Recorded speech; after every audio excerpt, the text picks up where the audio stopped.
So I went ahead and was just asking the lady some questions, and she was like, "No, there's no exams. We don't have any type of exams." I was like, and I was kind of confused. I was like, "So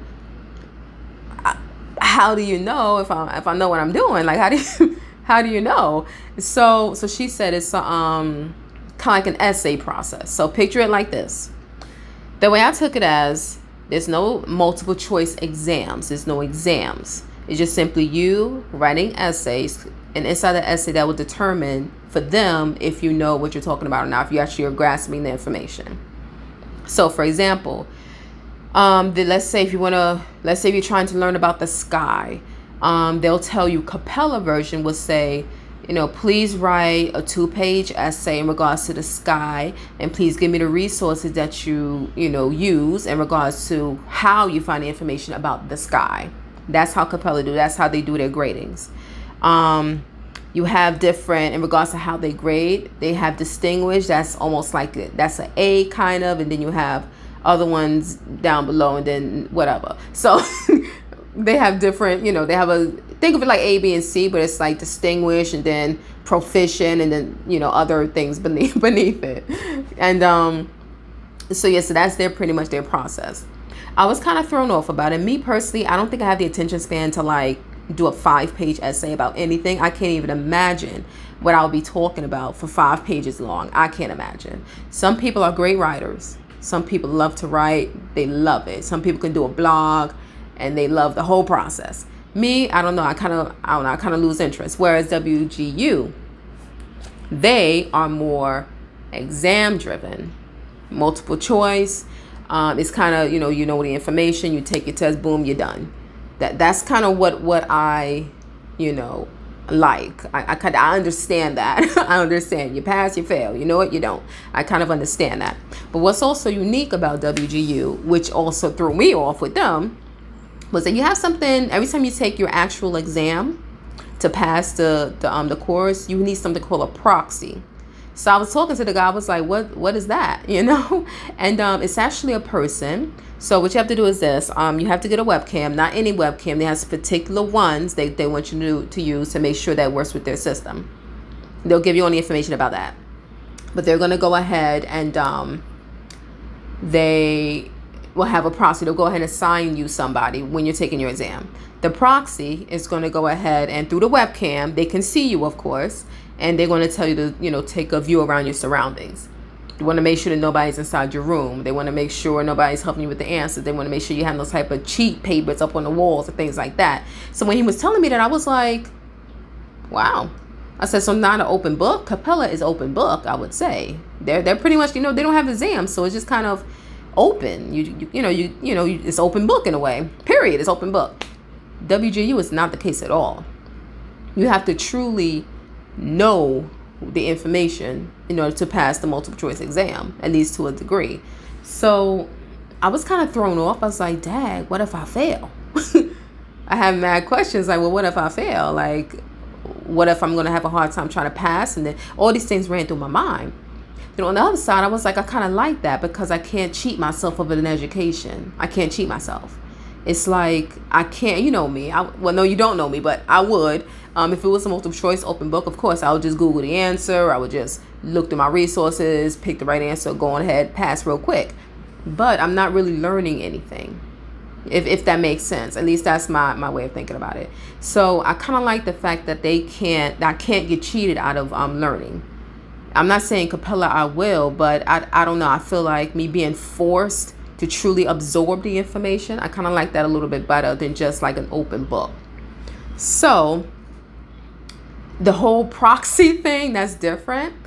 One thing very important in regards to equipment, Capella, you can do the entire course, you can do your entire exam, you can do everything right on your phone, your laptop, your computer. I have a tablet Pixel, I have a Google Pixel. You can do it over that. WGU, you can, but to a certain degree. While you're learning, while you're doing the practice exams, you can use anything you want. But when you're about to do the actual exam to pass the class, they need you to, at least for me, I'm doing business, human resource. So for me, I have to have Windows 10 and I have to have a laptop or a desktop. but I cannot use, remember I said I have a Google Pixel, which is more of like a tablet that looks like a laptop.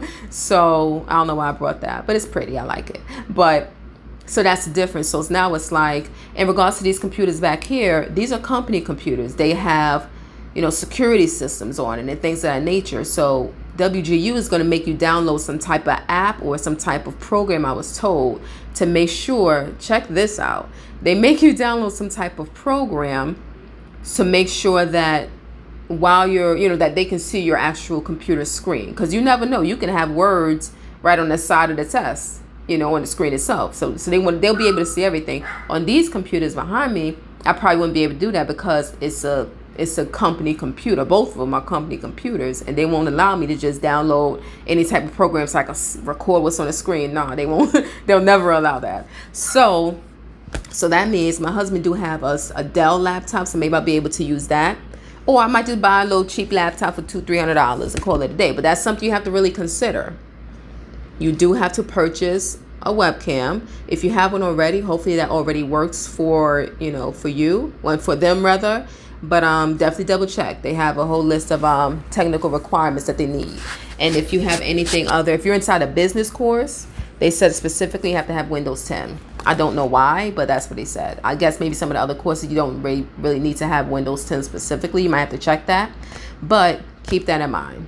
That's might be a big issue for somebody, because if you don't have that type of equipment, you either will have to upgrade it to a different operating system, or you have to get another computer. So if I only had my Google Pixel, I'll have to go out and purchase a laptop somewhere. So that might be a deal breaker for somebody. The proxy situation might be a deal breaker for somebody. So what I would say is that in regards to picking one versus the other, it's truly about how you prefer to learn. So if you're more of a writer, if you like to, do essays, maybe 1-page essay, 5-page essays, if you like doing that, then multiple times a week, and you want to speed up that might be you. Capella might all be you. That might be you right there. Now, if you're more of a, let me just take the test, bang it out, move forward, then that would be more of WGU. That'll be your flow right there. Me personally, I think I'm gonna head towards WGU. So I think I'm gonna head towards WGU. I like the multiple choice. I like the exam part. I like the fact that I know that I have to know it in my head in order to pass this exam. It's not just an open book, which is going to be easier for me. Do I want to give myself a challenge? No. But I want to make sure I'm not cheating myself as well, because this stuff costs money. It's not free. It's a luxury. Learning is a luxury. Learning, college situations is a luxury. High school, that's a given. You have to do that. That's a requirement. But college moving forward, that's a luxury that not all of us can afford. So if I'm going to do this, I want to make sure I know what I'm doing at the end of the day. So WGU, I'm just waiting to see. I'm still waiting for my transcripts. I'm in the EDM evaluation part. Another thing about WGU is this. Me personally, I wanted to start on March 1st. I don't know why. That's the date I had in my head. And so I'm thinking to myself, okay, but this should be enough time. It's still pretty early. But with them, they have to have your evaluation of your transcripts completed, and they have like this orientation that you have to do. They want that all done at least by the 15th, and then if not, you have to wait till April 1st. So I'm almost certain for me, I'm gonna have to wait till April 1st because they're still evaluating my transcripts. I didn't do the orientation yet, and it's like the 15th in 2 days. So. Which is disappointing, honestly. I wish their process was a little bit quicker. Like Capella just, gave me the information. That was it. So that's kind of a con there. But ultimately, I believe I am going to go with them unless they tell me something that I truly don't want to hear. If I don't, if they tell me something like, you got to start all over again from scratch, then I might be like, listen, I'll write some essays. And I'm halfway done Capella already. They already told me that they took, I only have to do 20 classes out of 40 to get my bachelor's. I'm halfway done. So if WGU tell me something like off the wall, like, you have to do like all your classes, or you have to do like 35 classes. I'm gonna weigh my pros and cons about it. But if they tell me something I truly don't like, that probably will go with Capella and just, work with it and just make sure I'm not cheating myself there with them and make sure I'm learning and absorbing the information. But so yeah. So I'm just going to do a video series. I'm going to do updates as they come in. So we're waiting for that WGU update to let you know what's going to happen there in regards to my credits and what the situation is. But I like the money with WGU. I like the fact that I can knock out as much as I can within 6 months, and it's only costs around, I think, let's round off to $3,500. I forgot the exact amount. It's over $3,000. And then there's like an extra $126 for like other things, like their resources. They're gonna make sure you have like Microsoft Word and PowerPoint. I think I might have to do that along the way. So they actually give that to you. So that was a plus. I don't have that. I have the other version, the free version is what I have. So if they can give me the official one, that's good. I'm paying for it, right? So why not? So yes, I'm still waiting for that. So I will definitely go ahead and give you updates as they come in to tell you, which school I decided to ultimately go with, when's my start date, how's orientation, so on and so forth. And hopefully we're going to go down this road together. I'm going to also do like a little video series in regards to insurance. Just try to help people along the way there as well in regards to the auto side. And yeah, so this will be the first video officially of many to come. And I'm going to try to post weekly, maybe once or twice a week. Try to record everything one time and kind of get them on out there. So hopefully you do join me in my journey. So I will definitely give you another updates once I finally hear back from WGU in regards to credits and how many classes I have to take with them, etc. And then from there, I'm just going to decide which one I'm going to go with, and I will definitely let you know. So thank you so much for watching here today in my first official video. This is Jennifer on Demand, Jennifer all the time, Jennifer all the time. So definitely go ahead and like, subscribe, and come with me with my journey, and I will definitely come with you with yours. Take care. Bye-bye.